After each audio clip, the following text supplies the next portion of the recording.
Atenção! Começa agora uma teleaula de Ciências do Ensino Fundamental. Você vai assistir a teleaula de número 5. Bons estudos!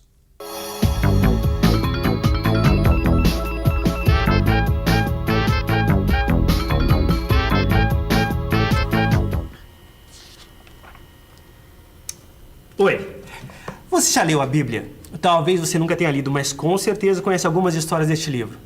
Sim, porque a Bíblia não é só um livro religioso. Ela também é muito importante para quem estuda história, literatura e ciências. Nessa teleaula de hoje você vai saber como a Bíblia veio parar no telecurso de ciências. Nós vamos começar pela Arca de Noé. Depois vamos estudar a diversidade da vida no planeta Terra. Veremos também como as espécies de seres vivos se distribuem por regiões. E ainda vamos verificar por que o número de seres vivos varia nas diversas regiões da Terra.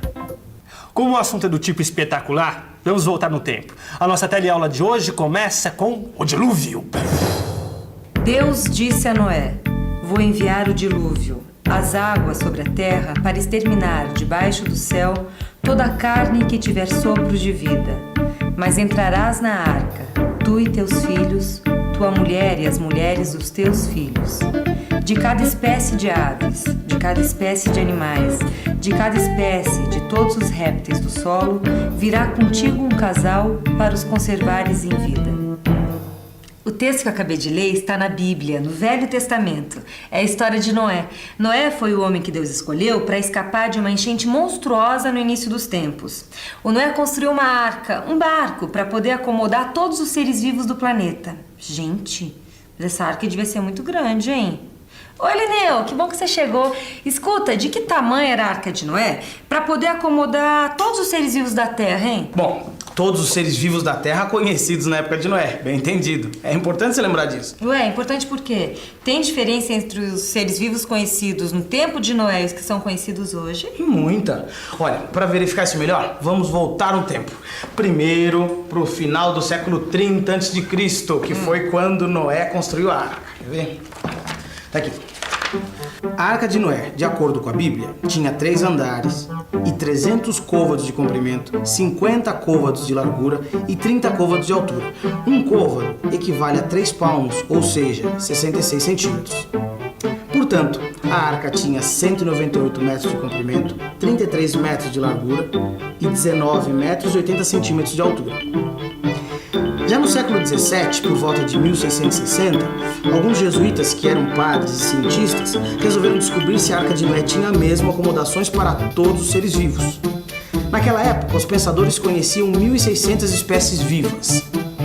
Então, pelas contas feitas, os jesuítas concluíram que as 1.600 espécies conhecidas cabiam perfeitamente dentro da Arca de Noé.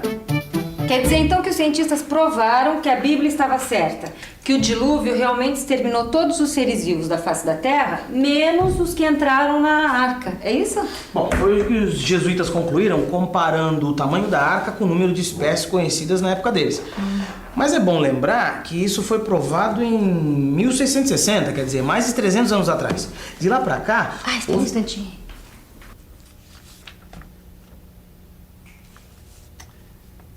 De 1660 até hoje, houve um grande desenvolvimento de técnicas e instrumentos. Novos continentes foram descobertos, novos veículos foram inventados, o campo de ação dos cientistas ficou enorme e novas espécies vivas passaram a ser conhecidas. Para você ter uma ideia, hoje os cientistas já descrevem mais de 1,5 milhão de espécies diferentes de animais e plantas. 1,5 milhão de espécies, Lineu? Quer dizer então que do século XVII para o século XX, o número de espécies de seres vivos conhecidas aumentou... Aumentou de 1.600 para 1,5 milhão. É, quase 1000 vezes, né? Bastante. Maria, vê um cafezinho para mim, por favor? Já imaginou quantos côvados a Arca de Noé deveria ter para abrigar todo esse número de espécies? Olha, Lineu, aqui tá seu cafezinho. Opa, obrigado. Só que você vai ter que me explicar uma coisa. Por que o número de seres vivos da Bíblia é muito menor do que os que a gente conhece hoje? Bom, para entender isso melhor, a gente precisa fazer uma viagem pelo globo terrestre. Vamos conhecer 2 continentes. Hoje nós acreditamos que o dilúvio, a inundação de que a Bíblia fala, não atingiu a Terra inteira, mas que ela ocorreu nessa região aqui, no Oriente Médio. Essa região fica entre os rios Tigre e Eufrates. Atualmente num país chamado Iraque. Agora, para comparar, vamos dar uma olhada numa região bem mais próxima da gente, localizada aqui, ó, a Floresta Amazônica. Bom, agora, olhando para essas duas regiões, qual é a primeira coisa que você repara?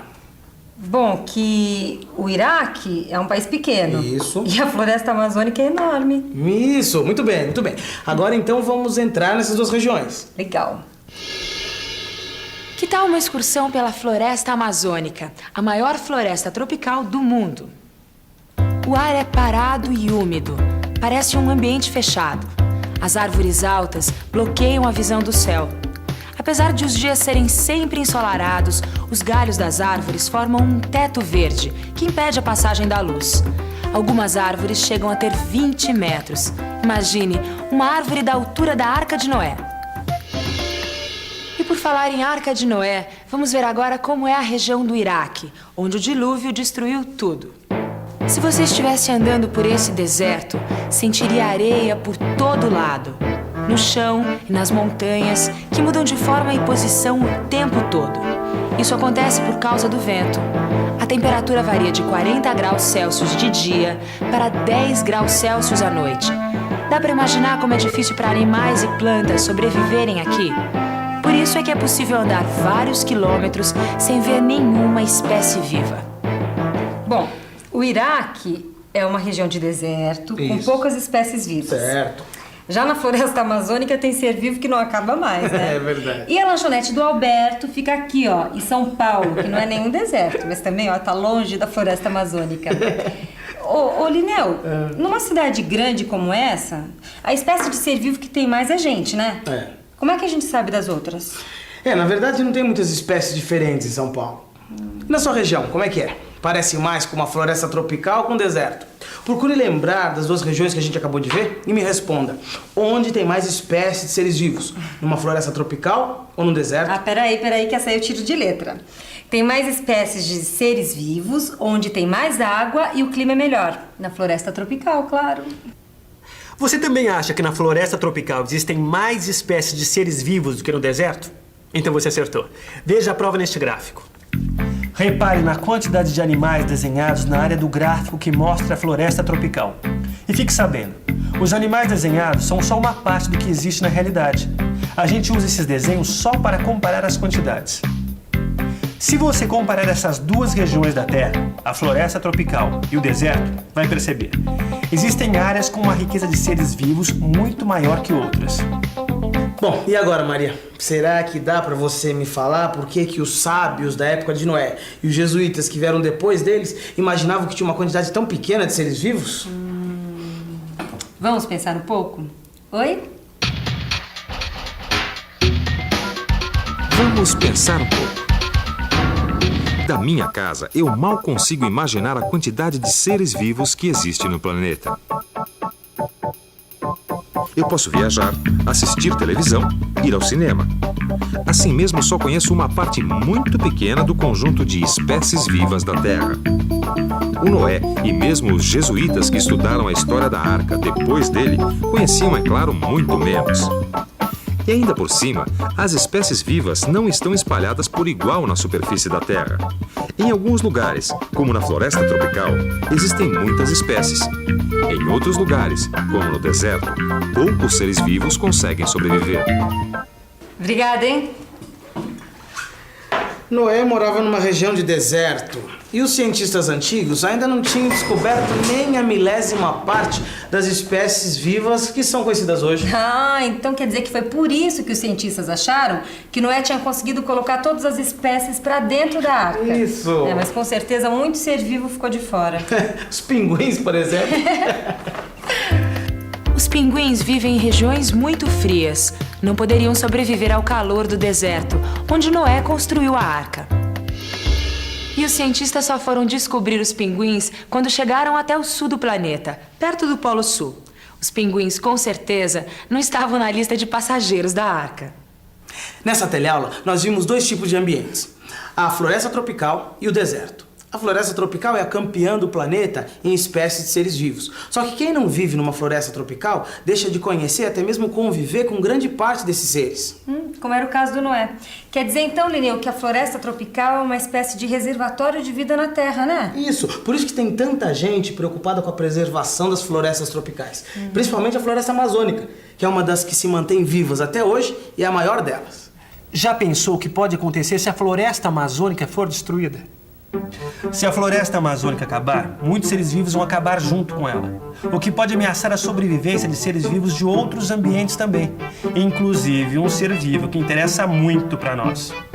Eu estou falando de nós, dos seres humanos. A preservação das florestas tem tudo a ver com o equilíbrio da natureza, e é o equilíbrio da natureza que torna possível a sobrevivência de todas as espécies de seres vivos. Quer dizer, dos 1.499.000 e nós. E agora vamos revisar a diversidade de vida na Terra. E atenção, se liga aí, que é hora da revisão. Na teleaula de hoje, você aprendeu que existe uma grande diversidade de vida espalhada pela superfície do planeta Terra. Cada região do planeta apresenta um conjunto próprio de seres vivos. Algumas regiões possuem uma variedade de seres vivos muito maior do que outras. As florestas tropicais apresentam um número de espécies animais e vegetais muito maior do que se vê nos desertos. É preocupante pensar que as florestas possam ser destruídas, não é? Por isso, não deixe de assistir a nossa próxima teleaula. Você vai conhecer gente que não só se preocupa com o reflorestamento, mas que também toma atitudes. E até lá, fique na sombra.